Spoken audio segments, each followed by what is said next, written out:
Pour continuer dans les moules, là je vous ai préparé 3 typologies de moules. Alors, par rapport aux autres, ça c'est des moules souples, donc en polyéthylène ou je ne sais plus exactement la matière que c'est, mais ça je pourrais vous en faire part.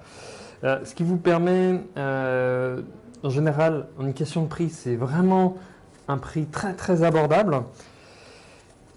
Et là, il existe énormément de moules de ce type-là. Ce qui peut être le défaut de celui-ci, c'est que sa durée de vie, donc elle est beaucoup plus courte. Au niveau de la solidité, bah voilà, c'est un peu souple, donc il peut se casser assez facilement. Le brillant est peut-être pas aussi brillant qu'un moule en polycarbonate, mais en tout cas, c'est quelque chose qui est très pratique quand vous avez quelque chose occasionnel à réaliser. Hein, voilà, par exemple, on a les carrés, on a une botte pour faire du chocolat, voire un grand Père Noël que vous pouvez réaliser donc moi avec les deux faces. Donc vous voyez, c'est toujours même costaud, le reste c'est assez souple. Donc c'est une matière en fait, une machine qui est chauffée, vous avez un moule et qui s'emprunte par rapport au moule. Si je trouve une vidéo, je la mettrai dans la formation. Donc ça c'est vraiment sympa comme typologie de moule. Vous avez aussi des moules qui sont de plus en plus rares. Donc les moules en métal. Donc là c'est pareil, ça c'est vraiment dans les tout débuts des moules à chocolat.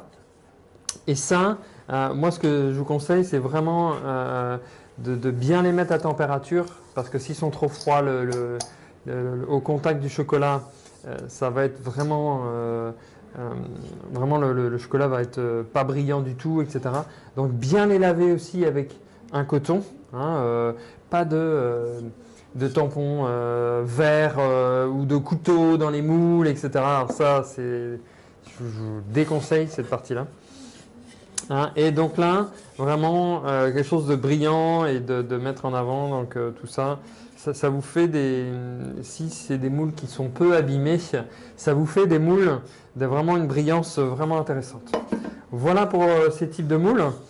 Et ensuite, vous avez les moules en silicone spécial glace que vous pouvez trouver aussi différents. Vous mettez vos bâtonnets, soit vous faites un moulage directement chocolat ou vous remplissez à l'intérieur et vous avez des petites glaces vraiment sympas.